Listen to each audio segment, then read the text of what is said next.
जय भारत और जय उत्तराखंड। उत्तराखंड के स्थापना दिवस की प्रदेश वासियों को भूरी भूरी शुभकामनाएं। हमारा प्रदेश निरंतर अग्रसर होकर अपनी उन्नति के सोपानों को चढ़ता रहे, इसी आशा के साथ जय उत्तराखंड।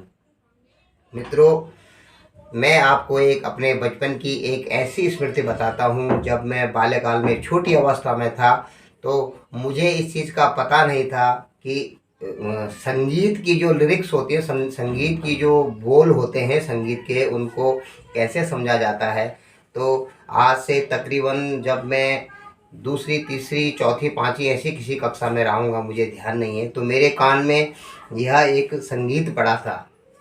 और उस समय उस संगीत की जो जो संगीत मैंने सुना था वह किस ढंग से मैंने अपने जीवन में अपनाया, किस ढंग से मैं उसको आज तक यूँ कहें कि 53 साल तक उसको किस ढंग से सोचता रहा, किस ढंग से देखता रहा। और कल अचानक शाम के समय पर मेरे मन में एक जागृति हुई, किसी चीज़ की प्रेरणा हुई कि यह जो अमृत बेला का जो ये भजन है बहुत अच्छा है और मुझे इसको सीखना चाहिए। जब मैं सीखने के लिए गया, उस भजन के बोल को सुनने समझने के लिए गया, जब मैंने इंटरनेट पे उसकी खोज की तो बेला अमृत गई आलसी सो रहा बन भागा, साथ ही सारे जगे तू न जागा। तो मैं बिल्कुल एकदम विस्मृत हो गया उसके बोलों को सुनकर, जबकि वह बोलचाल की भाषा में आमतौर पर सुनाई देते थे। लेकिन जब बाल मन में उसकी छवि नहीं थी तो मेरे अंदर भी उसके लिए कोई रुझान नहीं था। मैं उसको पहले इस ढंग से सुनता था, इस ढंग से समझता था कि ये बोला जा रहा है बेला अमृत गई, तो मैं समझता था कि बेला अमृत गई, सुबह की ब्रह्ममुहूर्त जा रहा है। अब जो आलसी सो रहा जो बोर्ड था वो मेरे उसमें क्या था, आल आल मतलब मैं समझता था अंग्रेजी का आल मतलब सभी। आल का मतलब जब दिमाग में अंग्रेजी घुस गई हिंदी के बीच में तो क्या उसकी भर्त्सना हो जाती है, कैसे शब्द चेंज हो जाते हैं। आल का मतलब मैं सोचता था सारे।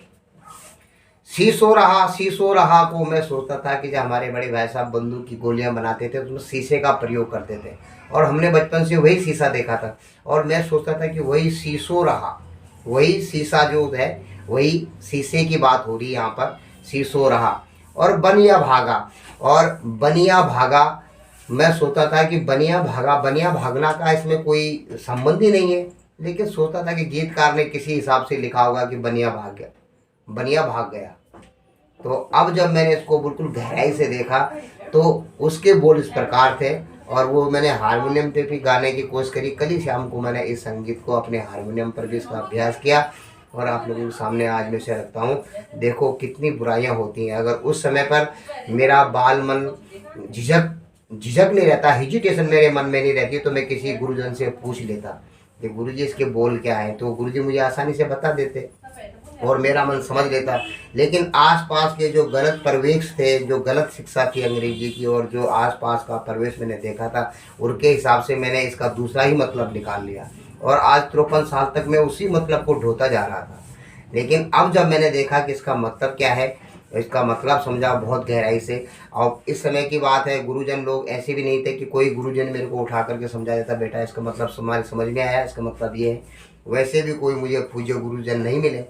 और मेरी किस्मत देखो कि भगवान ने मुझे एक ऐसी जगह पर भेज दिया जहाँ ब्रह्म मुहूर्त में सारे काम होते हैं। फौज में भेज दिया, फौज में ब्रह्म मुहूर्त में उठ करके सारे काम हम खुद ब खुद करने लगे।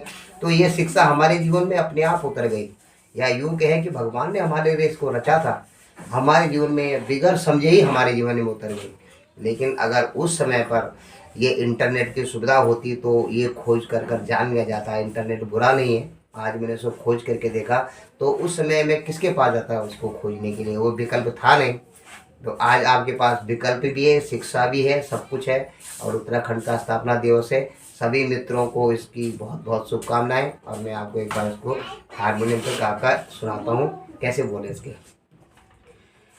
बेला मृत गई आलसी सो रहा बन भागा, साथी सारे जगे तू न जागा, साथी सारे जगे तू न जागा। इसमें अंतरा भी आ गई, लेकिन मैं अंतरा का यहाँ पे नहीं रखूँगा, ये इतने लिरिक्स मैं आपको सुनाऊंगा।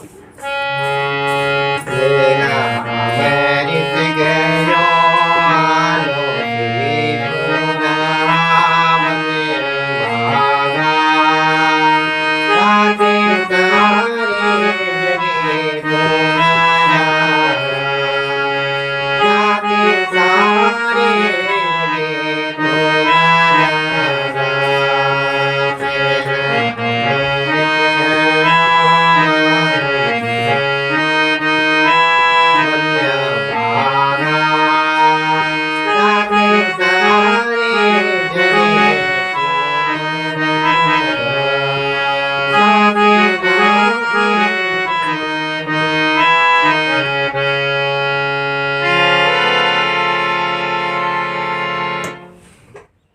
इसी प्रकार हमारे जीवन में शिक्षाएं तोड़ मरोड़ करके दी जाती हैं और समय के हिसाब से हम उसको समझ नहीं पाते हैं। तो शिक्षकों का भी दायित्व है कि अगर किसी बच्चे के समझ में कोई चीज़ ना आ रही और आपको लगे कि इसको उसकी शिक्षा देनी चाहिए, तो गुरुजनों से मेरा निवेदन है कि वे बच्चे को पूरी तरह से उस चीज़ को समझाएं, ताकि आगे भविष्य में आने वाले बच्चे को किसी एक छोटे से भजन को समझने के लिए 53 साल न लगे और हमारा उत्तराखंड देरी से नहीं बहुत जल्दी से आगे की तरफ बढ़े। बहुत बहुत शुभकामनाएं। जय हिंद, जय भारत और जय उत्तराखंड। आप सबका दिन शुभ हो।